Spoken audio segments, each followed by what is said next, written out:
The mechanical arts. The next subject to which I call your attention is the wonderful progress in the mechanical arts. Animals use the weapons nature has furnished, and those only: the beak, the claw, the tusk, the teeth. The barbarian uses a club, a stone.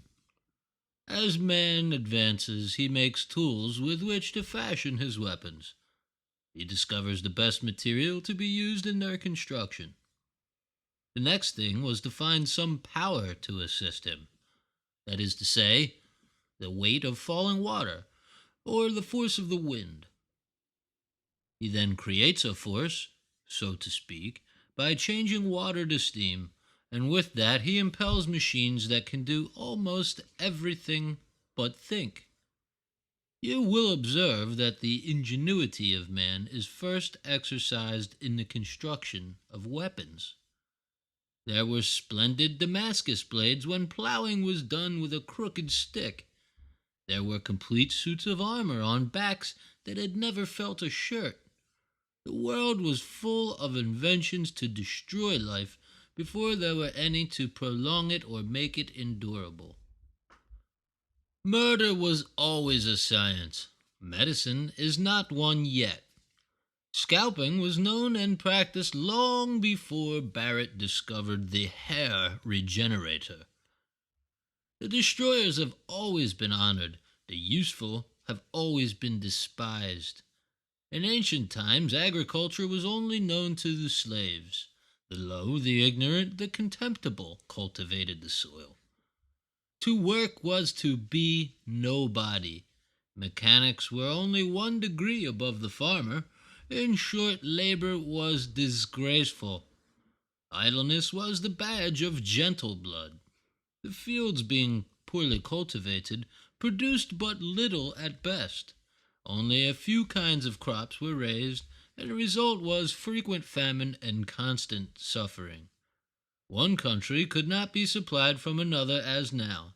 The roads were always horrible, and besides all this, every country was at war with nearly every other. This state of things lasted until a few years ago. Let me show you the condition of England at the beginning of the 18th century. At that time, London was the most populous capital in Europe, yet it was dirty, ill-built, without any sanitary provisions whatever.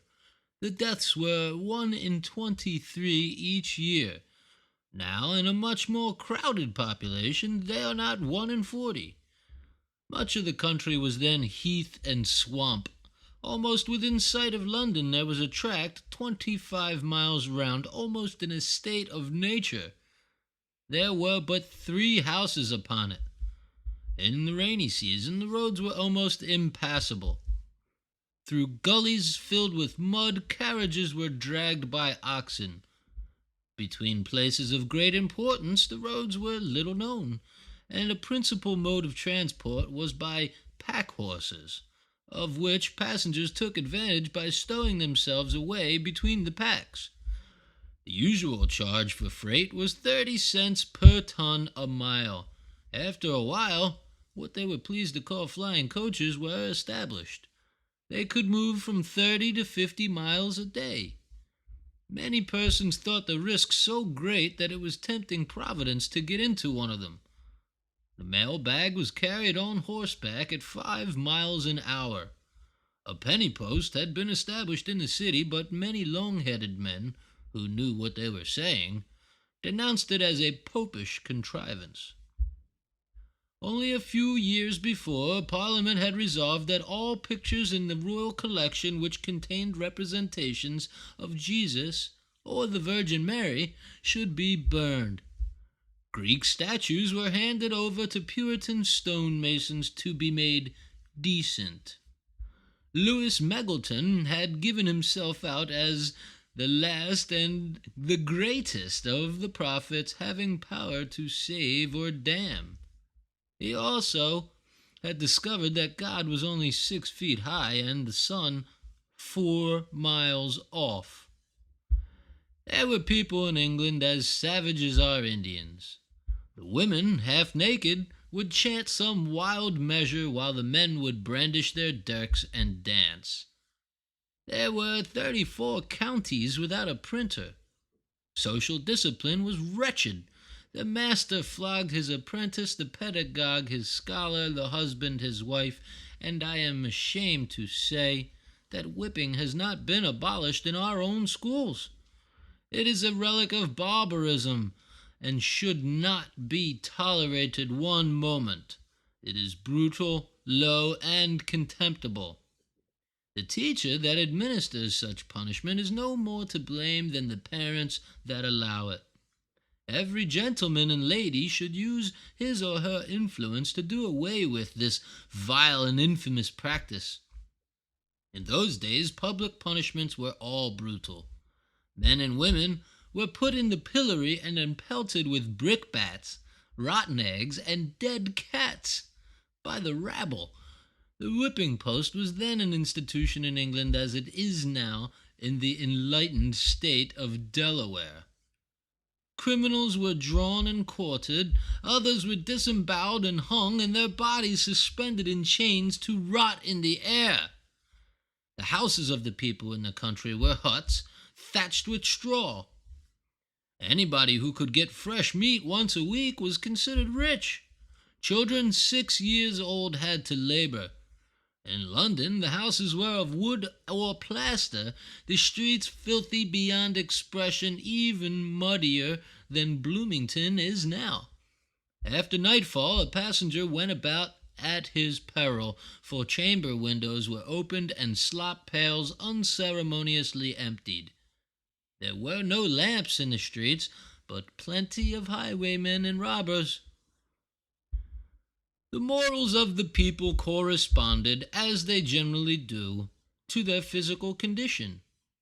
It is said that the clergy did what they could to make the people pious, but they could not accomplish much. You cannot convert a man when he's hungry. He will not accept better doctrines until he gets better clothes, and he won't have more faith until he gets more food. Besides this, the clergy were a little below par, so much so that Queen Elizabeth issued an order that no clergyman should presume to marry a servant girl without the consent of her master or mistress. During the same time, the condition of France, and indeed all of Europe, was even worse than England. What has changed the condition of Great Britain? More than any and everything else, the inventions of her mechanics. The old moral method was and always will be a failure. If you wish to better the condition of a people morally, better them physically. About the close of the 18th century, Watt, Arkwright, Hargreave, Crompton, Cartwright invented the steam engine, the spring frame, the jenny, the mule, the power loom, the carding machine, and 100 other minor inventions, and put it in the power of England to monopolize the markets of the world. Her machinery soon became equal to 30 millions of men. In a few years, the population was doubled and the wealth quadrupled, and England became the first nation of the world through her inventors, her merchants, her mechanics, and in spite of her statesmen, her priests, and her nobles. England began to spin for the world. Cotton began to be universally worn. Clean shirts began to be seen. The most cunning spinners of India could make a thread over 100 miles long from 1 pound of cotton. The machines of England have produced over 1,000 miles in length from the same quantity. In a short time, Stephenson invented the locomotive. Railroads began to be built. Fulton gave to the world the steamboat, and commerce became independent of the winds. There are already railroads enough in the United States to make a double track around the world. Man has lengthened his arms. He reaches to every country and takes what he wants. The world is before him. He helps himself. There can be no more famine. If there is no more food in this country, the boat and the car will bring it from another. We can have the luxuries of every climate. A majority of the people now live better than the king used to. Poor Solomon, with his 1,000 wives and no carpets, his great temple and no gaslight, 1,000 women and not a pin in the house. No stoves, no cooking range, no baking powder, no potatoes. Think of it! Breakfast without potatoes. Plenty of wisdom and old saws, but no green corn. Never heard of succotash in his whole life. No clean clothes, no music, if you accept a Jew's harp. No ice water, no skates, no carriages, because there was not a decent road in all his dominions. Plenty of theology, but no tobacco, no books, no pictures, not a picture in all Palestine, not a piece of statuary, not a plow that would scour. No tea, no coffee. He never heard of any place of amusement, never was at a theater or a circus. 7-Up was then unknown to the world. He couldn't even play billiards with all his knowledge, never had an idea of women's rights or universal suffrage, never went to school a day in his life, and cared no more about the will of the people than Andy Johnson. The inventors have helped more than any other class to make the world what it is.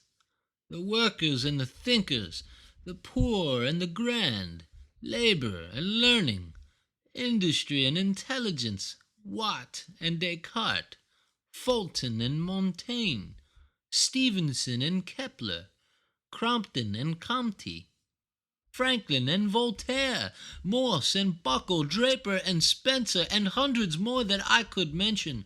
The inventors, the workers, the thinkers, the mechanics, the surgeons, the philosophers. These are the atlases upon whose shoulders rests the great fabric of modern civilization.